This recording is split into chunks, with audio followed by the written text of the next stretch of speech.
இன்றைக்கு ஏன் கடற்தொழில் அமைச்சர் இன்றைக்கு வரவில்லை இந்த மீனவன் பிரச்சனை பார்க்கறதுக்கு? தரையில ஓடுற வெள்ளத்துக்கு அமைச்சர் ஓடி வந்து சோட்சோட வந்து நிற்கிறார் அமைச்சர். இன்றைக்கு வந்து நாங்கள் தீவிரம் வடமாகாணத்தில் இருக்கின்ற இந்த ஆர்ப்பாட்டம் ஒரு பெரிய ஆர்ப்பாட்டம் 4 நாளுக்கு முன்னுக்கே தெரியும். ஆனா இன்றைக்கு இந்த கடற்தொழில் அமைச்சர் ஏன் எங்கள்கிட்ட பதில் சொல்லவில்லை? வடமாநில தொழிலாளர்கள் ஏற்பாடு செய்தார்கள்.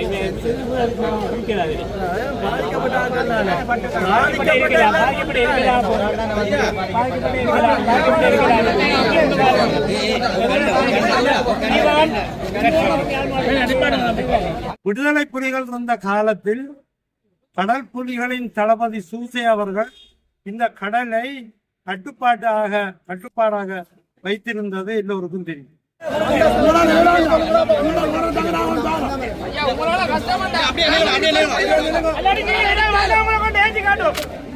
இந்திய தூதரகம் இந்த யாழ் மாவட்டத்திலே இருக்கக்கூடாது என்பதுதான் எங்களுடைய ஆர்ப்பாட்டமாக இருக்கு. இந்திய தூதரகம் எங்களுக்கு எதுவுமே செய்யவில்லை. இந்த இந்திய தூதரகம் எங்கள் இடத்திலே வேண்டாம்.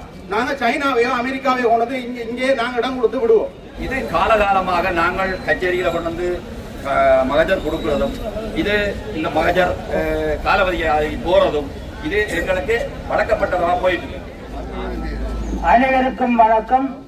இது இந்திய இழுவைப்படைகளுக்கு எதிரான வடபகுதி மீனவர்களால் ஒழுங்கு செய்யப்பட்டு யாழ் மாவட்ட கடற்தொழிலாளர் சம்மேளனத்தின் தலைமையின் கீழ் இந்த ஆர்ப்பாட்ட ஊர்வலமானது ஒழுங்கு செய்யப்பட்டிருக்கின்றது. இந்த வேளையில் எமது கோரிக்கையை ஏற்றுக்கொள்வதற்காக இங்கு வருகை தந்திருக்கும் எங்களுடைய அரசாங்க அதிபர் அவருக்கு எங்களுடைய நன்றியை கூறுகின்றோம். இன்னும் இந்த வேளையிலே நாம் எமது இந்த ஆர்ப்பாட்ட ஊர்வலத்தின் மூலம் நாம் சொல்ல இருப்பது செய்தி என்னவென்றால், அதாவது இந்திய மத்திய மாநில அரசுகளுக்கும் இலங்கை அரசுக்கும் எங்களுடைய மீனவர்கள் படும் துன்பத்தையும் அவர்களுக்கு உண்டான பாதிப்புகளை பற்றியும் எடுத்து விளக்குவதற்கும், இன்னும் இந்த மீனவர்கள் காலாகாலமாக இந்திய இழுவைப்படையினால் பாதிக்கப்பட்டு பல கோடி ரூபாய் மதிப்புள்ள சொத்துக்கள் இழந்துள்ளார்கள். ஆகவே இவற்றிற்கான நஷ்ட ஈட்டை கோரும் நோக்குடனும் இந்த ஆர்ப்பாட்ட ஊர்வலம் ஒழுங்கு செய்யப்பட்டிருக்கின்றது.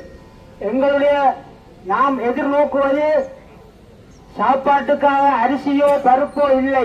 எங்களுடைய கடலில் நாங்கள் தொழில் செய்வதற்கு எங்களுக்கு அனுமதிக்க வேண்டும். இந்திய படகினுடைய இடையூறு இல்லாது அனைத்து மீனவர்களும் தங்களுடைய கடலில் சுதந்திரமாக தொழில் செய்வதற்கு அனுமதிக்க வேண்டும். இந்திய படகுகளானது தமது எல்லையுடன் திரும்பக்கூடிய மாதிரி இந்திய இலங்கை அரசுகள் முடிவெடுக்க வேண்டும் என்பதும் இதுவே எங்களுடைய ஆணித்தரமான தீர்மானமாகவும் இருக்கின்றது. ஆகவே இப்பொழுது இந்த மகாஜர் ஒன்று கையளிக்க இருக்கின்றது இலங்கை அரசாங்கத்துக்காக. அதனை நாம் வாசிக்க இருக்கின்றோம். அதிமேதகு ஜனாதிபதி அனுரகுமார திசாநாயக்கா, இலங்கை சோசியலிச குடியரசு இலங்கை கடற்பரப்புக்குள் அத்துமீறி நுழையும் இந்திய மீனவர்களை தடுத்து நிறுத்த கோரல். இலங்கை கடற்பரப்புக்குள் அத்துமீறி எல்லை தாண்டி வரும் இந்திய மீனவர்களை தடுத்து நிறுத்த கோரி வடபகுதி மீனவர்களால் இன்று நடத்தப்படும் இவ்வார்ப்பாட்டத்தின் போது இலங்கை இந்திய அரசுகளிடம் கோரும் விண்ணப்பம். இலங்கை தீவில் அயல் நாடாகிய இந்தியா புவியியல் ரீதியாகவும் கலாச்சார ரீதியாகவும் நெருங்கிய தொடர்புகளை கொண்டுள்ளது. இலங்கையில் ஏற்பட்ட பேரிடர் காலத்தில் இந்தியா வழங்கும் உதவிகளை மறக்க முடியாது. ஆனாலும் இலங்கை ஒரு இறையாண்மை உள்ள நாடு. உலக நாடுகள் யாவும் தமக்கு புதிய நிலப்பரப்பு போல நிர்ணயிக்கப்பட்ட கடல் எல்லையையும் கொண்டுள்ளன. அதுபோலவே இலங்கையும் தனக்குரிய பிரத்யேக கடல் எல்லையை கொண்டுள்ளது. இது பொருளாதார முக்கியம் வாய்ந்த வலயமாகும். இப்பிரதேசமானது வடபகுதியில் சற்று ஒடுங்கியதாகவும் தெற்கில் அகன்றும் காணப்படுகின்றது. இலங்கையின் பொருளாதார முதுகெலும்பாக திகழும் மீன்பிடித்துறையை இந்த கடலையை நம்பியுள்ளது. வடக்கு கிழக்கை பொறுத்தவரை கடந்த கால 30 வருட யுத்தத்தினாலும் கடந்த காலங்களில் நாட்டில் ஏற்பட்ட இயற்கை அனர்த்தத்தினாலும் குறிப்பாக சுனாமி, நிசா புயல், டிட்வா புயல் போன்றவற்றினாலும் பாதிக்கப்படுவதும் இந்த மீனவர்களே. அதிலும் தற்பொழுது நாட்டில் ஏற்பட்ட டிட்வா புயலால் முல்லைத்தீவு, யாழ்ப்பாணம், மன்னார், கிளிநொச்சி ஆகிய மாவட்டங்களில் உள்ள மீனவர்களே பெரிதும் பாதிக்கப்பட்டுள்ளார்கள். இம்மீனவர்கள் தாம் செய்வதறியாது தவித்துக் கொண்டிருக்கும் இந்த காலத்தில் இந்திய மீனவர்களால் எமது மீனவர்களின் மீன்பிடி உபகரணங்களும் வளங்களும் அளிக்கப்படுவதை எம்மால் ஏற்றுக்கொள்ள முடியாது. வெண்ண குண்டில் வேல் பாய்வது போல் மீண்டும் மீண்டும் அழிவு என்றால் என்ன செய்வது என்று அறியாமல் மக்கள் தமது பொறுமையை இழந்து வீதிக்கு இறங்க வேண்டிய நிலை ஏற்பட்டுள்ளது. இப்போராட்டத்தை நாம் விரும்பி ஏற்கவில்லை. இது காலத்துக்கு காலம் இந்திய மீனவர்களால் எமது வளங்கள் அளிக்கப்படுவதால் எம்மீது திணிக்கப்பட்டது. அதனால் மேலும் மேலும் இப்பேரழிவு வருவதால் எமது மாணவர்களின் கல்வி பொருளாதாரம் கேள்விக்குறியாக உள்ளது. ஆகவே எமது கடலில் நாம் சுதந்திரமாக தொழில் செய்வதற்கு, எமது எதிர்காலத்தை தக்க வைத்துக் கொள்வதற்கும் எங்கள் நாட்டின் அரசும் பாதுகாப்பு படையும் தான் காப்பாற்ற வேண்டும். இறுதியாக இந்திய அரசுக்கும் தமிழ்நாட்டு மக்களுக்கும் அன்பான வேண்டுகோள். எமது நாட்டில் ஏற்பட்டிருக்கும் பேரழுத்தத்தால் பாதிக்கப்பட்டிருக்கும் மக்களுக்கு தங்களால் வழங்கப்படும் உதவிகளுக்கு நன்றி கூறுகின்றோம். அதே வேளை உதவி செய்து உயிரை பறிக்காதீர்கள். மனிதாபிமானத்தோடு எம்மை வாழ விடுங்கள். உங்கள் நாட்டின் மீனவர்களை நீங்களே தடுத்து நிறுத்துங்கள். மத்திய மாநில அரசுகளே, உங்கள் கடற்படைகளை கொண்டு தங்களால் மீனவர்களை எல்லை தாண்டுவதை தடுக்குமாறு கேட்டுக் கொள்கின்றோம். இலங்கை, இந்திய தமிழர்கள் தொப்புக்கொடி உறவு என்ற சொல்லுக்கு அர்த்தம் கொடுங்கள்.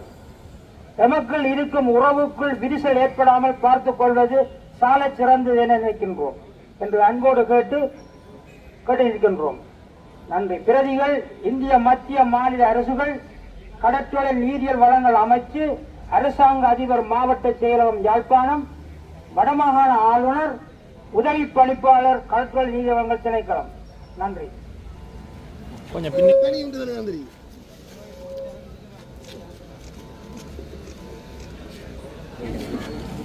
அனைவருக்கும் இன்னொரு வணக்கத்தை கூறிக்கொண்டு, உண்மையிலேயே உங்களுடைய இந்த கோரிக்கை, அத்துமீறிய எல்லை மீறிய இந்திய படகனுடைய இந்த தன்மை தொடர்பாக நீங்கள் கொண்டிருக்கின்ற இந்த கருத்து அல்லது உங்களுடைய நிலைமை ஏற்றுக்கொள்ளக்கூடியதாக இருக்கின்றது. ஏனென்றால் எங்களுடைய யாழ்ப்பாண மாவட்டத்தை பொறுத்தவரையிலே 25,000க்கும் மேற்பட்ட குடும்பங்கள் இந்த கடற்தொழிலோடு சேர்ந்து வாழுகின்ற ஒரு மாவட்டமாக எங்களுடைய மாவட்டம் காணப்படுகின்றது. எங்களுடைய மாவட்டம் கடந்து மாகாண ரீதியாக இத்தகைய இந்திய இழுவைப்படகுடைய தாக்கம் நாங்கள் உணர்ந்து கொள்ளக்கூடியதாக இருக்கின்றது. அண்மையிலே கூட வடமாகாணத்திற்குரிய கடற்படை தளபதியோடு நான் கலந்துரையாடிய போது கூட இந்த விடயம் தொடர்பாக பல்வேறுபட்ட கருத்துக்களை நாங்கள் தெரிவித்திருந்தேன். ஏனென்றால் எங்களுடைய மாவட்டத்தினுடைய இந்த இழுவைப்படகுடைய தாக்கத்தினாலே முழு மீன் வளமும் அழியக்கூடிய ஒரு நிலைமை இருக்கின்றது.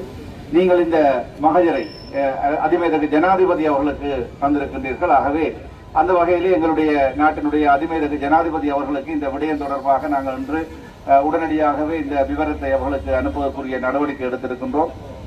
நிச்சயமாக இந்த விடயங்கள் தொடர்பிலே கௌரவ கடத்தொழில் அமைச்சர் அவர்களுக்கும் இந்த விடயத்தை தெரியப்படுத்த இருக்கின்றோம். ஆகவே அந்த வகையிலே நிச்சயமாக அதிமேதகு ஜனாதிபதி அவர்கள் இது தொடர்பிலே உரிய அமைச்சுக்களோடு அல்லது அரசோடு, இந்திய அரசோடு தொடர்பு கொண்டு அதற்குரிய நடவடிக்கைகளை எதிர்காலத்தில் எடுப்பார் என்ற நம்பிக்கை எங்களுக்கு இருக்கின்றது. என்றால் எங்களுடைய இந்த மாவட்டம் பிரதானமாக கடற்தொழிலோடு சேர்ந்த மாவட்டம். அண்மையிலே ஏற்பட்ட வெள்ள அனர்த்தத்தாலே கூட நீங்கள் பாதிக்கப்பட்டிருக்கின்றீர்கள். ஆகவே நிச்சயமாக உங்களுக்குரிய தீர்வை பெற்றுத் தருவதற்கு மாவட்டத்தினுடைய அரசாங்க அதிபர் என்ற ரீதியிலே என்னுடைய முயற்சிகள் எடுத்து இந்த விடயத்தை மேல்மட்டத்திற்கு தெரிவித்து அது தொடர்பாக உங்களுக்கு சாதகமான தொடர் நடவடிக்கைகளுக்கு என்றும் உங்களோடு நிற்போம் என்று கூறி, உங்களுடைய இந்த உணர்வு ரீதியான இந்த ஆர்ப்பாட்டம் அல்லது உணர்வு ரீதியான எழுச்சி என்பது உண்மையிலே உங்களுடைய வாழ்வாதாரம், உங்களுடைய தொழில், உங்களுடைய பொருளாதாரம் அனைத்தையும் பாதிக்கின்ற ஒரு விடயம் தொடர்பாக நீங்கள் இவ்வாறு அக்கறை எடுத்திருப்பது உண்மையிலே எங்களுக்கும் வேதனை அளிக்கின்றது.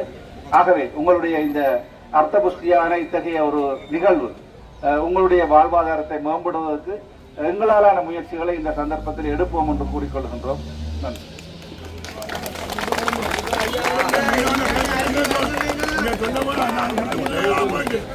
கண்டிப்பா எடுக்க வேணும். கண்டிப்பா எடுக்கணும். இங்க இல்லாத தொழில்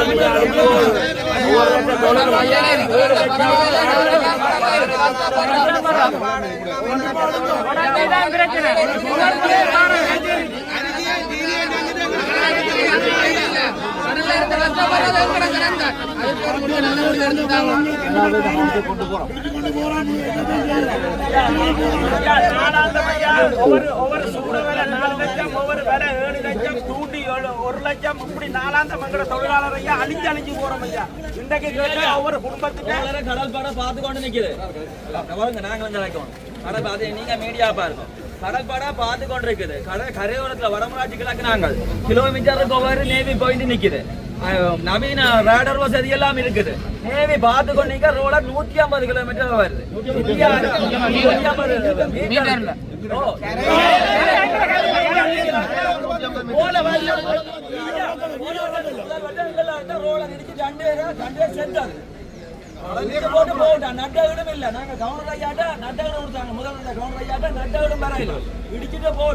அங்க இந்தியா அரசியல்வாதிகள் சொல்லுங்கள் இங்க வார இல்லைன்னு ஒரு சில இந்தியவாதிகள். ஆனா இங்க இப்படி வேற நேவி பார்த்து கொண்டிருக்கு. இந்த மக்கள் அவர் சொன்ன மாதிரி விழுந்த மாட்டுல வந்து திருப்பி நீங்கள் பனையான விழுந்தவன மாதிரி மிதிச்சு கொண்டிருக்கிறது.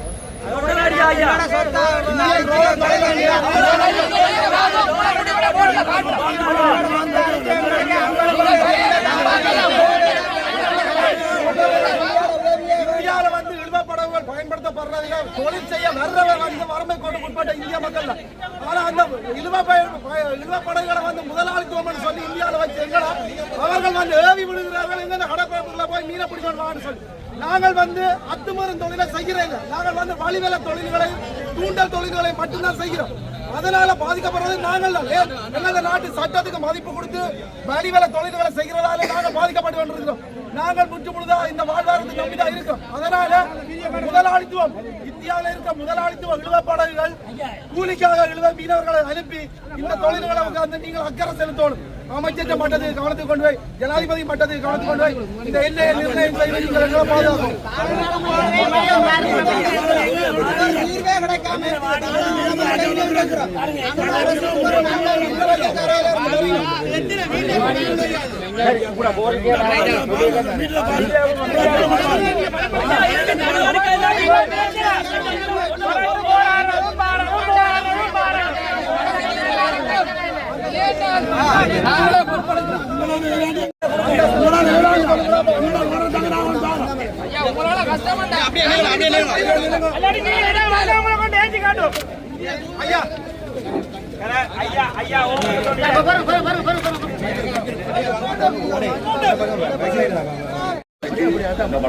எங்கள் பிரதேசத்தின் முல்லத்தீவு முதல் கொண்டு காங்கேசன் துறை வரைக்குமான கடற்தொழிலாளர்களுடைய பிரச்சனை இது காலகாலமாக நாங்கள் கச்சேரியில கொண்டு வந்து மகஜர் கொடுக்கிறதும் இது இந்த மகஜர் காலவதியாகி போறதும் இது எங்களுக்கு வழக்கப்பட்டதாக போயிட்டு. ஆனால் இந்த முறையாவது இந்த அரசாங்கம் இந்த ஜனாதிபதி இந்த கடற்தொழில் அமைச்சர் எங்களுக்கான முடிவை விரைவாக எடுத்து தருவோம். இன்றைக்கு விவசாயம் முற்றுமுழுதாக புயலாலே அழிக்கப்பட்டு விட்டது. எங்கள்கிட்ட இருக்கிற ஒரே ஒரு வாழ்வாதாரம் கடற்தொழில் மட்டும்தான். இந்த கடலால தான் எங்களை நாட்டை கட்டி எழுப்ப போறோம் நாங்கள். அப்ப இன்னொரு நாடு வந்து எங்களை வளங்களை அள்ளி விட்டால் நாங்கள் ஆரண்டி ஐயா போய் சொல்றது இந்த வளங்கள் நாங்கள் காப்பாற்றணும். நீங்கள் போடுற பரப்பரிசி சீனியாலே எங்களோட நாட்டை கட்டி எழுப்ப முடியாது. எத்தனை நாடு சேர்ந்தாலும் எங்களோட நாட்டை கட்டி எழுப்ப முடியாது. அவனவன் வீட்டுக்கு அவனவன் தான் சொந்தக்காரன். அது மாதிரி எங்கள கடலுக்கு எங்கள மீனவர் தான் சொந்தக்காரன். அதுல எந்த மாற்று கருத்தும் இல்லை. ஆனால் எங்கள கடல் எங்கள சொத்து இது எல்லாருக்கும் அறிய வேணும். மற்றது இந்தியாவுடைய உச்ச நீதிமன்றமே அவைக்கு 12 கிலோமீட்டர் எல்லை தாண்டி தான் தொழிற்சி அந்த நாட்டுக்கு போட்டான். ஏன்னா எங்கள நாட்டுக்கு அந்த சட்டம் செல்லாதோ எங்கள கரையில இருந்து 12 கடல் மைலுக்கு அங்கால நீங்கள் தொழிலை செய்யுங்க. ஏன் நீங்கள் எங்கள எல்லைக்குள்ள வாரீங்க? சாதாரண விஷயம் அதுதான். இப்ப ஒரு எல்லைக்குள்ள 12 கிலோமீட்டருக்கு அங்காலதான் தொழில் செய்ய வேணும், இடுவமடி போட வேணும், இறக்குறதுண்டா அது அந்த எல்லையிலே இருந்து. அப்ப இந்தியால போயிருக்கல உங்களுக்கு தெரியும். இன்றைக்கு இதுல இந்த போன்லயே இருக்குது, முல்லத்தீவில இருந்து போட்டிருக்குது. கடல்ல புல்லா வெளிச்சம், ரோலர் வெளிச்சம், கட்டக்காடு போட்டிருக்குது புல்லா வெளிச்சம். வடமராட்சி கிழக்கு எல்லா இடமும் எல்லாம் பருத்துறை எல்லாம் கரையில நின்று கடல் அடிக்கிறதுக்குதான் வீடியோ போடுகிறோம் எல்லா இடம் இந்த தீவு பகுதி எல்லாமே. இன்றைக்கு எங்கட கடல் வளம் ஒன்றுதான் எங்கள மக்களை காப்பாத்துறதுக்காக இருக்கிற ஒரே ஒரு சொத்து. இந்த சொத்துல கை வைக்க கூடாது. இனி கை வைச்சால் இனிமேல் நாங்கள் நடவடிக்கைக்கு இறங்க வேண்டிய ஒரு கட்டாயத்துக்குள்ள தள்ளப்படுவோம். ஏன்னா போரும் கடல் யுத்தமும் எங்களை தாங்களாத்தான் ரோட்டுக்கு கொண்டு வருது. எல்லாமே எங்களை தான் கொண்டு வருது ரோட்டுக்கு.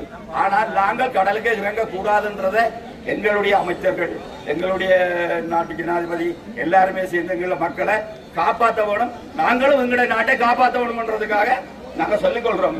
இனியும் திருப்பி மகஜர் கொடுக்கிறதும் இந்த ரோட்ல இறங்கி போராடுறதும் இன்றைக்கு அத்தனை தொழிலாளியும் தொழிலை விட்டுட்டு வந்திருக்காங்க. வீட்டில எப்படி சமையல் இருக்கும் யாருக்கு தெரியும்? யோசிச்சு பாருங்க. புயல் வந்தாலும் எங்களுக்கு நிவாரணம் கிடையாது. கடலுக்கு போகாட்டாலும் காத்தடிச்சாலும் நிவாரணம் கிடையாது. இந்த நிலையில தான் இந்த கடத்தொழிலாளி வாழ்ந்தோடு இருக்கிறாங்க. அப்ப இந்த கடத்தொழிலாளி இந்த பிரச்சனை கண்டிப்பாக எல்லாருக்கும் தெரிய வேணும், எல்லா நாட்டுக்கும் தெரிய வேணும். எங்களுடைய வளத்தை எவருமே சுரண்டக்கூடாதுன்றதை நான் ஆணித்தரமாக இந்த இடத்துல சொல்ல விரும்புகிறேன். நன்றி. வணக்கம். நான் யாழ் மாவட்ட சம்மேளனத்தின் தலைவர் அந்தன் குலம்பரிதாஸ். நாங்கள் இன்றைக்கு எடுத்துக்கொண்ட போராட்டமானது மிக விரைவில் வெற்றி அளிக்கும் என்று நான் உடன்பட கூறி நிற்கின்றேன். ஏனென்றால் நாங்கள் கடத்தொழில் அமைச்சருடன் கழித்திருக்கின்றோம், ஜனாதிபதியோடையும் கழித்திருக்கின்றோம், எங்களோட மாவட்ட செயலர் அரசு அதிகாரியோடையும் கதைத்திருக்கின்றோம். கதைக்குத்தான் இந்த போராட்டத்தை ஆரம்பித்துள்ளோம். அவர்கள் எங்களுக்கு உறுதிமொழி கூறியதற்கு இணங்க இந்த போராட்டம் வெற்றி பெறும் என்பதை மிக ஆணித்தரமாக கூறி நிற்கின்றேன். இனிமேல் இப்படியான ஒரு போராட்டத்தை நாங்கள் செய்ய மாட்டோம் என்று நாங்கள் அவரிடம் கடைசியாக இந்த வார்த்தையை சொல்லி இருக்கின்றோம். இப்பொழுது நாங்கள் எங்களுக்கு கடந்த 20ஆம் தேதியில இருந்து எமது மக்கள் தொழிலுக்கு செல்லவில்லை. காரணம், புயலால் பாதிக்கப்பட்டிருந்தோம். அதே வேளையில் தொழிலுக்கு போனவர்கள் இந்திய நாள இழுவ மடிப்பலகார தங்களுடைய தொழில்களை இழந்து இங்கு நெருக்கடியாக நிற்கிறார்கள். ஒரு வழியும் இல்லாமல் இந்த இடத்தில் நிற்கிறோம் என்றால் நாங்கள் வேடிக்கை காட்டவில்லை. வேடிக்கையே இங்கே இல்லை. நிதானமாக யோசியுங்கள். நாங்கள் இனிமேல் இப்படி ஒரு போராட்டத்துக்கு நாங்கள் தள்ளப்பட மாட்டோம். எமது போராட்டத்தை நீங்கள் செருமடுத்து எங்களுடைய அழைப்பை ஏற்று நீங்கள் இங்கு எமது போராட்டத்தோடு இணைந்து வந்ததற்கு எமது தலைமையில் இருந்து நன்றியையும் மகிழ்ச்சியையும் தெரிவித்து விடைபெறுகிறேன். நன்றி, வணக்கம். நான் இந்த போராட்டத்துக்கு வடமராட்சி கிழக்கில் வந்திருக்கிறேன். எனது பெயர் பத்திராயன் செல்வன். வடமராட்சி கிழக்கில் வந்திருக்கின்றேன். உண்மையிலே இந்த பாதிக்கப்பட்ட இந்த இலங்கை நாட்டிலே பாதிக்கப்பட்ட வடமாகாண மக்களை தொடர்ச்சியாக இந்தியன் இந்த இழுவை படகு எமது நாட்டின் சொத்தான வளத்தையும் அழித்து இந்த மீனவர்களின் வலைகள், உடைமைகள், அவர்கள் வாழ்வாதாரத்தை எல்லாம் ஒட்டு முழுதாக தொடர்ச்சியாக அழித்துக் கொண்டிருக்கின்றது. 2 வருடத்துக்கு முன்பு வடமராட்சி கிழக்கிலே 2 மீனவர்களை துடிக்க படகில் உறங்கிக் கொண்டிருக்கும் போது இந்திய நிலுவை படகு இடித்து போட்டு போயிருக்கிறார்கள். அவர்களுக்கான அந்த குடும்பம் இன்றைக்கு அல்லோல கல்லோலி பட்டுக் கொண்டிருக்கின்றது. அவர்களுக்கான எந்த வாழ்வாதாரமும் இல்லை. தொடர்ச்சியாக இந்த நாட்டிலே அனர்த்தங்கள் நடந்து கொண்டிருக்கிறதை சாதகமாக பயன்படுத்திக் கொண்டு ஒரு பக்கம் நமது நாட்டுக்கு உதவி செய்வதாக பாலங்களையும் நிவாரண பொதியையும் வழங்கிக் கொண்டிருக்கிற அதே சமயம் நமது வடக்கு கடலுக்கு பழங்களை அழித்து மக்களின் வாழ்வாதாரத்தை தொடர்ச்சியாக அழித்துக் கொண்டிருக்கிறது. நமது தீவக மக்களையும் வடமராட்சி பகுதி கிழக்கு மக்களையும் முல்லைத்தீவு மக்களையும் அழித்துக் கொண்டிருக்கிறது. குறுகிய காலத்திலே வடமராட்சி கிழக்கிலே முல்லைத்தீவிலே சிவப்பு ரால் பரப்புகிறது. அந்த ராலை முற்றுகையிட்டு இப்ப அடித்துக் கொண்டிருக்கிறான். கடல் படம் பார்த்துக் கொண்டிருக்கிறது. பெத்திலி கடற்படை நவீன தளத்திலே சகல ரேடர் வசதியோட கடற்படை பார்த்துக் கொண்டிருக்க கடற்படை இந்த பாதுகாப்போட செய்து கொண்டிருக்கின்றார். தயவுசெய்து இந்த நாட்டின் ஜனாதிபதி அவர்களே, கடத்தொழில் அமைச்சரே, இந்த தமிழ் மக்களை நீங்கள் வாழ விடுங்கள். உங்கள் அரசியல் நோக்கத்துக்காக எம்மை பலிக்கடாயாக்க வேண்டாம். இது வடமாகாண யாழ் மாவட்ட மீனவ சமூகங்களால் ஒழுங்கு செய்யப்பட்ட இது ஒரு ஷாம்பிளான ஒரு ஆரம்ப ஆர்ப்பாட்டம். இதுக்கு கடத்தொழில் அமைச்சர் சம்பந்தப்பட்ட அதிகாரி நடவடிக்கை எடுக்க தவறிலே வட யாழ் மாவட்டத்தில் சகல பிரதேசங்களை முற்றுகையிட்டு தொடர்ச்சியான போராட்டத்தை நடத்துவோம் என்பதை ஆழத்தரமாக இந்த மீனவ சமூகங்கள் சார்பாக கேட்டுக்கொள்கிறேன். நன்றி. கூட்டுறவு சங்கத்தின் செயலாளர் வடமராட்சிக்கு ஒருங்கிணைப்பு செய்து இந்த மக்களை கூட்டி எங்களுடைய இணைப்பிலே தான் கூட்டிக் கொண்டு வந்திருக்கிறோம். அதன்படி நாங்கள் தீவகம் மற்றும் வடமராட்சி கிழக்கு மேற்கு அனைத்து சங்க தலைவர்கள் செயலாளர்கள் அவருடைய மக்களை கூட்டி வந்து இழப்பு உள்ள மக்களை இந்த இடத்திலே இந்த ஆர்ப்பாட்டத்துக்கு ஒரு புத்துணர்ச்சி சேர்க்கும் வண்ணத்திலே இந்த இடத்திலே கூட்டிக் கொண்டு வந்திருக்கிறார்கள். அதற்கு நாங்கள் அரசாங்கத்தோடு பயணிக்கிறவர்கள். ஆனாலும் கூட இது மக்களோடு இணைந்ததற்கான காரணம் இன்றைய நாளிலே நிவாரணங்களின் மூலம் மக்களை எந்தவித கொண்டும் வளர்ச்சி பாதையிலே செல்ல முடியாது. ஏனென்றால் ஒரு சங்கமானது ஒரு கிழமையிலே ஒரு சங்கத்தின் அங்கத்துவத்தில் 250 பேர் அங்கத்தவர்கள் இருந்தாலும் அந்த அங்கத்தவர்களில் இருக்கக்கூடிய நபர்கள் கிட்டத்தட்ட 15 தொடக்கம் 20 லட்சம் ரூபாய் வகையான ஒரு கிழமையிலே அவர்கள் இழக்கின்றார்கள். அந்த ஒரு ஊர்ல இருக்கக்கூடியவர் அந்த ஊர்ல இருக்கக்கூடிய 20 ஒரு சங்கத்துக்கு 20 லட்சம் அளவிலே இழப்பீடுகள் என்றால் சிந்தித்து பாருங்கள். கிட்டத்தட்ட 100க்கும் 200க்கும் மேற்பட்ட சங்கங்கள் இருக்கிறது.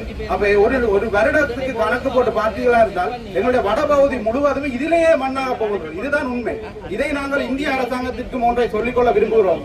இது நீங்கள் இதை தடுக்கிற வண்ணத்திலே சொற்பக்கூடிய உறவுகள் என்பதை பேக்காட்டிக் கொண்டு எங்களை தினம் ஊனமாக பிச்சு தின்கிறீர்கள். இதுதான் உண்மை. தமிழர்கள் என்ற ஒரு தூக்கத்தையும் தூண்டுதலையும் கொடுத்து எங்கள் மக்கள் மத்தியிலே இருக்கக்கூடிய மீனவர்களை நடு ரோட்டிலே கொண்டு வந்து இன்றைக்கு நிறுத்தி இருக்கிறீர்கள்.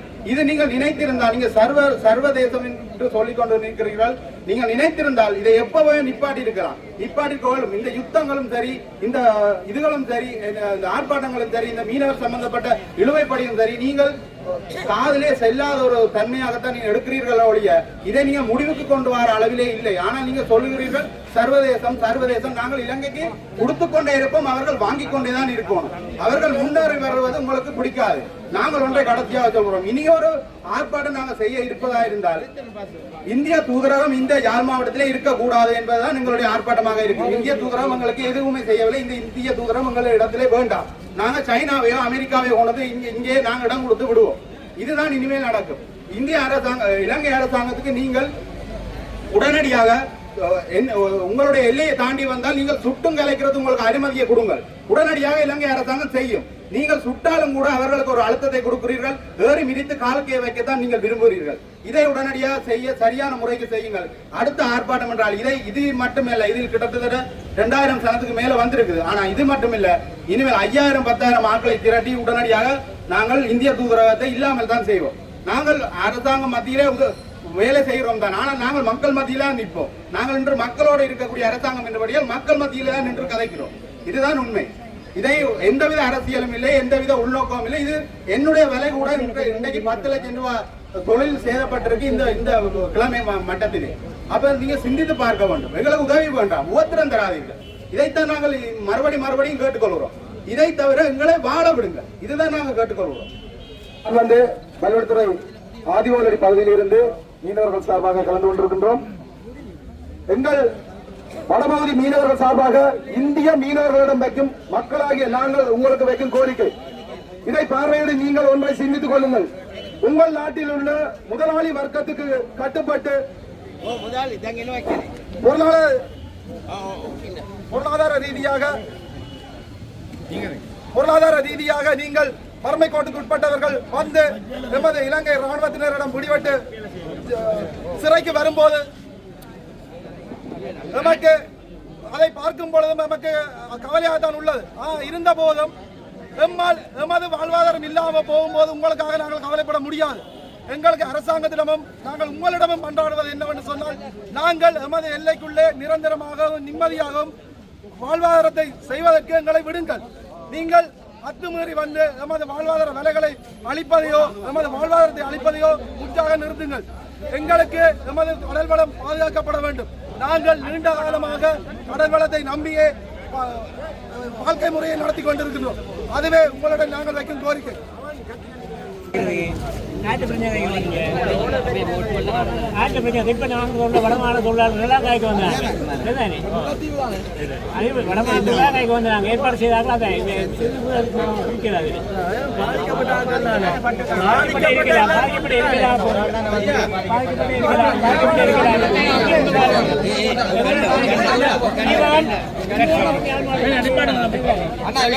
அவர் சொல்லு போறவர் தான் அதில் பிரச்சனை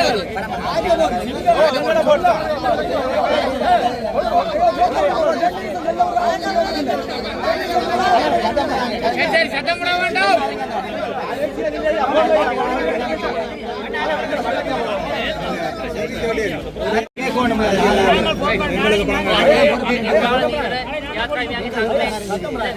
පැමිණියේ අපේ ඉන්දියන් තොරතුරු යාත්‍රාවලින් අපේ යාත්‍රාවට සිදු වෙන මේ අනතර හිරියන නිසා අපේ යාත්‍රා මේ පේදුරු දුඩුව මයිලඩි දිවන වරායවල පාස්වල් ලබා ගන්නවා.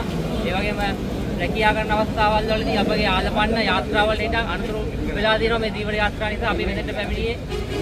මේ යාත්‍රා මේ අපේ මුස්ලිමා උල්ලංඝනය කිරීම බලපෑම ලෙස රජයට ඉල්ලීමක් කිරීමට.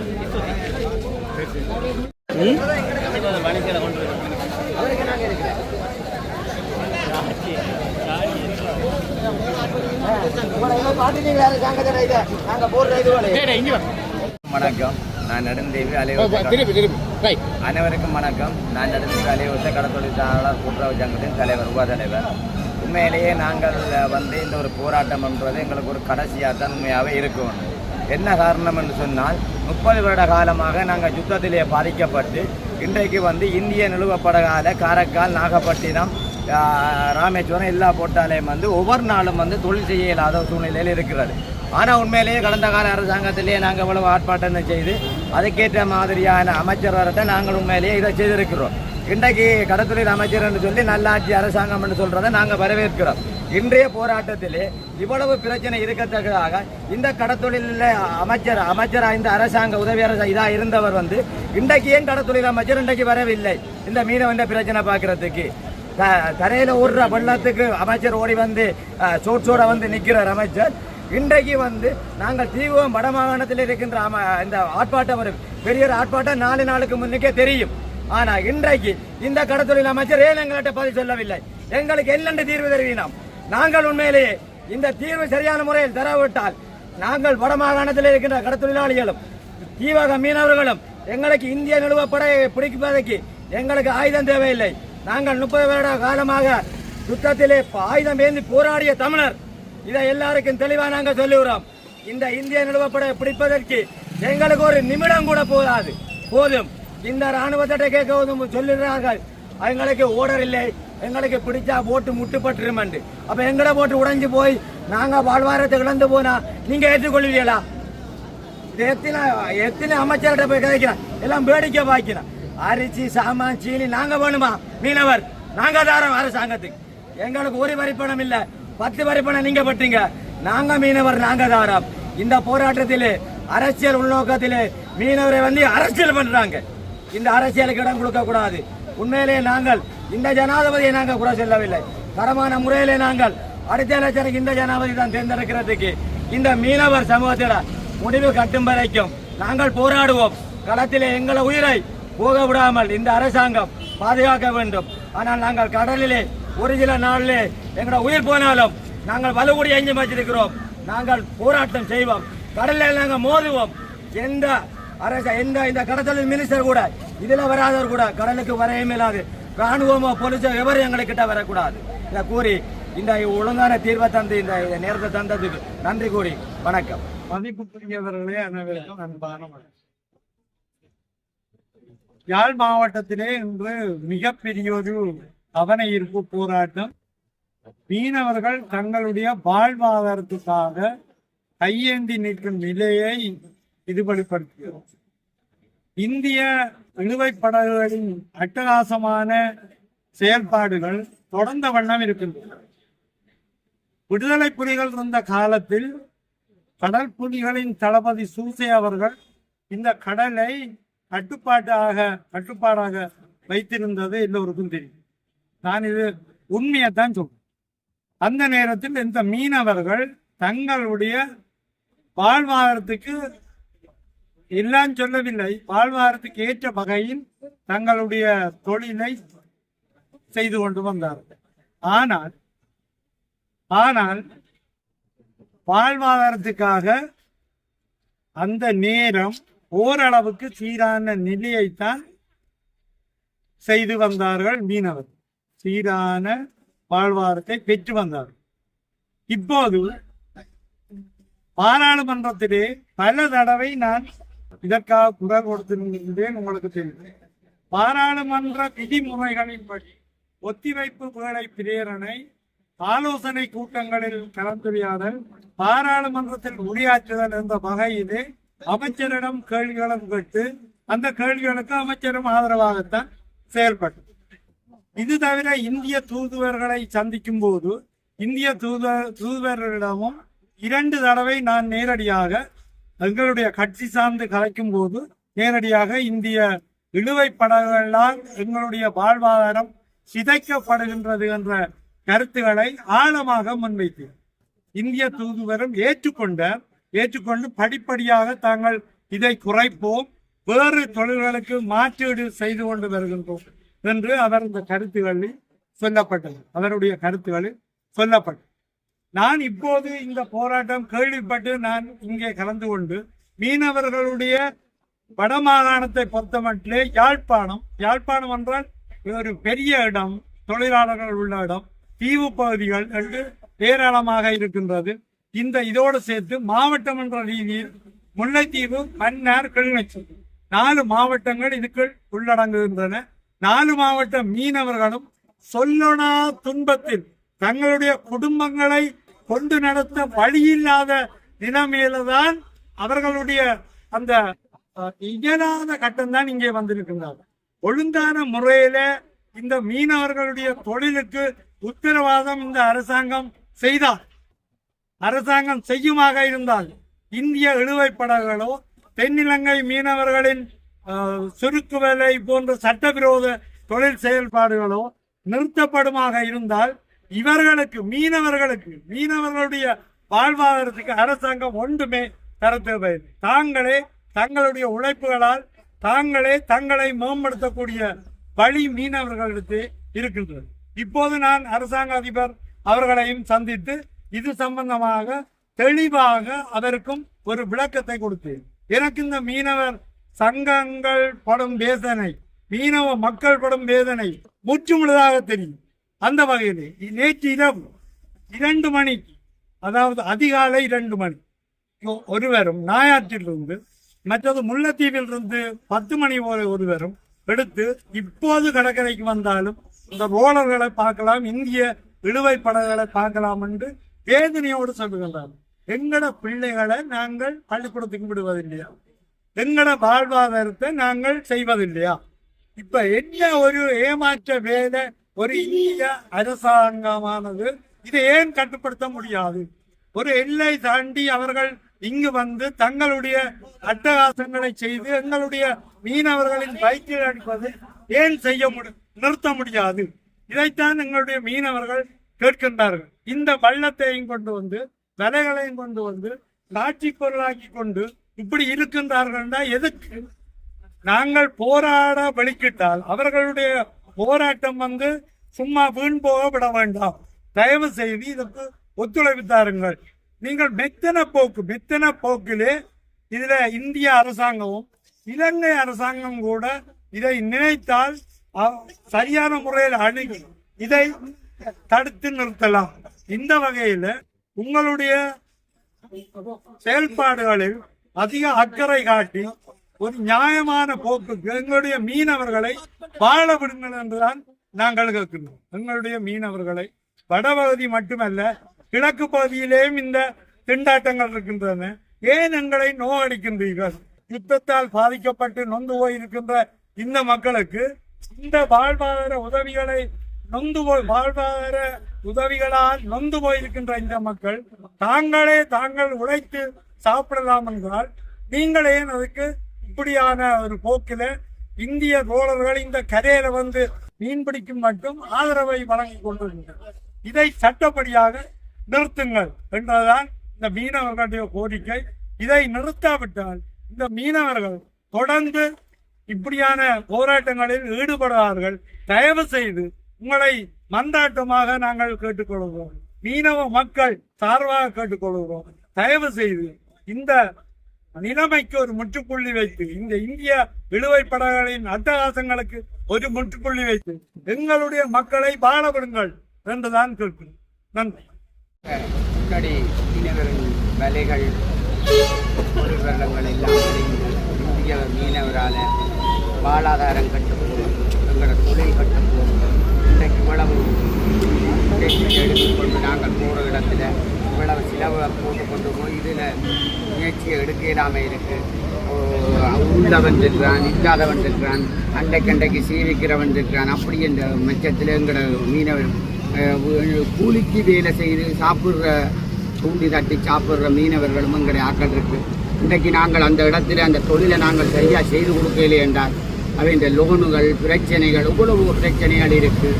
அதாவது எங்களோட மீனவர்கள் பெரிய பாடுபடுவினம். இன்றைக்கு நானே எங்களோட சங்க தலைவராக இந்த போட்டிலேயே எனக்கு 7000 தூண்டிக்கு மேலே போயிருக்கு. என்னால் இந்த மீனவர்களுக்கு நான் சங்க தலைவராக இருந்தாலும் என்னட்ட கொடுத்து முதுறதுக்கு இந்த சங்கத்தில் இல்லை. எங்களோட கடவளத்தில் இருக்கிற பொருளை நாங்கள் செய்யறதுக்கு நல்லொரு ஆட்சியும் நல்ல ஜனாதிபதியாக இருக்கிற அவர்கிட்ட நான் கேட்க வேண்டும். இந்த மீனவர்கள் சுதந்திரமாக தொழில் செய்து அண்டண்டாடு சீவிச்சு நாங்கள் சாப்பிட வேணும், நல்ல நொடிகளுக்கு போக வேணும் என்றதை எங்களுக்கு உறுதிப்படுத்தி கேட்கின்றேன். மற்றது இந்திய படகுக்கு குறிப்பிட்ட எல்லை இருக்குது. அந்த எல்லையின் பயில செய்ய சொல்லுங்க. அவங்களும் ஒரு மீனவர் தான், செய்யட்டும். எங்களோட வாழ்வாதாரத்தை எங்களோட இடத்துல எங்களை தூக்கி அடிக்க வேணாம். இன்றைக்கு எவ்வளோ பேர் 5 லட்சம் ரூபா விலையிலும் போயிருக்கு, 4 லட்சம் போயிருக்கு. எங்களோட கொட்டடியில் ஒரு 100க்கு 300 வீதம் தூண்டி தொழிலாம். அந்த தூண்டி தொழில் அவ்வளவும் கையாடி போயிட்டுது. சில ஒருவர் தூண்டியை கொடுக்குறதோ தொழிலுக்கு போகிறதோ என்ற ரீசனில் போட்டுகளை இழுத்து வச்சு நல்ல நாள் பெருநாள் வார நேரத்தில் உழைக்கிற நேரத்தில் ஒரு வியாபாரிக்கையோ கடனோ தனிக்கோ ஒன்று வேண்டக்கூடிய இன்றையில் அவன் முகத்தில் அடித்த மாதிரி செய்யலாமல் இருக்கு. அவன்கிட்டையும் எங்களோட மக்கள் பிடிச்சி வாங்கி கேங்கி கொடுத்தாத்தான் அவனையும் மேகலை. தொழிலாளி வந்து நிற்கிறான், நான் என்ன செய்கிறது, நான் போகிறேன் கட்டுறேன் கடலில் போகுதுண்டு. அப்போ நாங்கள் என்ன செய்யணும்? இந்த ஜனாதிபதி ஐயாவும் இந்த கடல் அமைச்சர்களும் இந்த யாழ்ப்பாண கச்சேரியில் வந்து நாங்கள் எடுத்த முடிவுக்கு நல்ல ஒரு தீர்ப்பை வேணுமென்று கொட்டடி தங்க தலைவராக நான் வேண்டிக் கொள்கிறேன். வணக்கம். இந்திய இழுவை மடி படகுகளின் அத்துமீறலுக்கு எதிராக இன்றைய தினம் யாழ் மாவட்டத்தில் கடற்றொழிலாளர்களின் ஏற்பாட்டில் போராட்டம் ஒன்று முன்னெடுக்கப்பட்டது. இதன்போது யாழ் மாவட்ட செயலகம் முற்றுகையிடப்பட்டு யாழ் மாவட்ட செயலாளருக்கு ஜனாதிபதிக்கான மகஜர் ஒன்றும் கையளிக்கப்பட்டது.